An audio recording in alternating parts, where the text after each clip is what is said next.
Hi angels, welcome to episode 3 of Q&A Friday, where I answer the questions you have on femininity and queen consciousness. If you have a question you would like me to answer, please leave it in the comment section below, or you can send me an email and I will answer your question anonymously. Okay, so I have a list of questions right here. So the first question: I realize that my boyfriend is dusty. What should I do? We've been together for about 3 years and he doesn't do the things I would like him to do. He doesn't treat me the way I would like to be treated. What should I do? Okay, firstly, it's a good thing that you realize he doesn't meet your standards. Okay, so now you can take the steps to either changing your man or lowering your standards. And I would suggest you change your man, because firstly, he is not going to change. He is the way he is. This is who he is.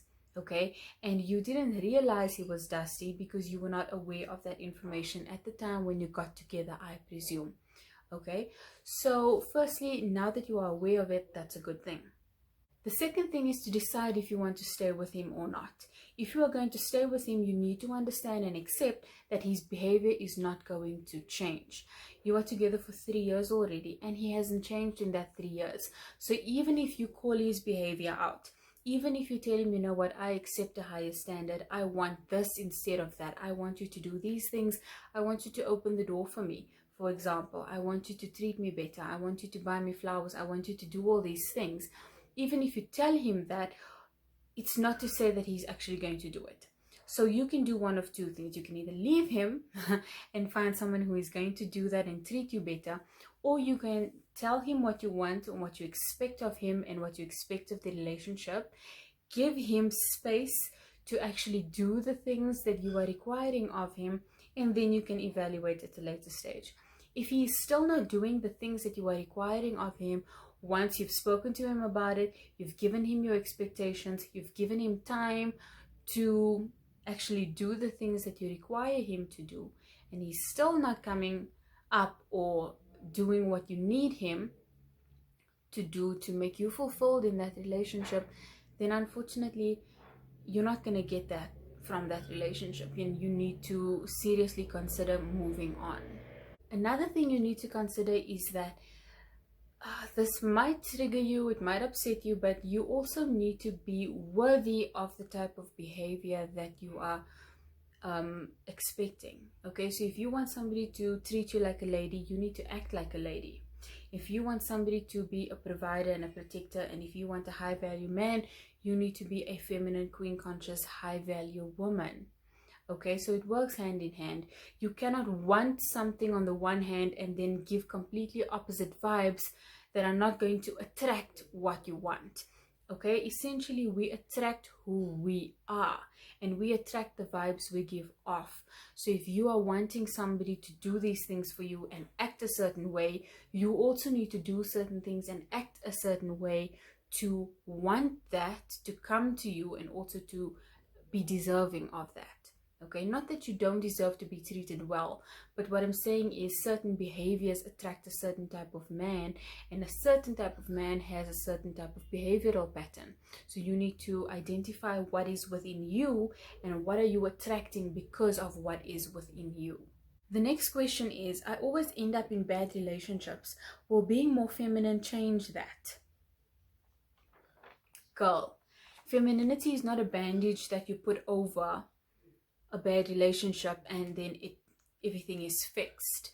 You need to be feminine, and you need to be going on a feminine journey for yourself, not for someone else, and not to be attracting a certain type of person. Attracting a certain type of person is a byproduct of being feminine. You don't do this because you want to attract someone. You do this and as a result you attract someone. Okay, so being feminine firstly is not a bandage.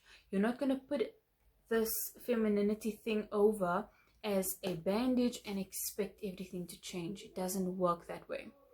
Secondly, you need to be putting in the self-work. You need to be putting in the work. You need to be self-aware. You need to identify the things in your life that are attracting the bad relationships, the things beneath the surface.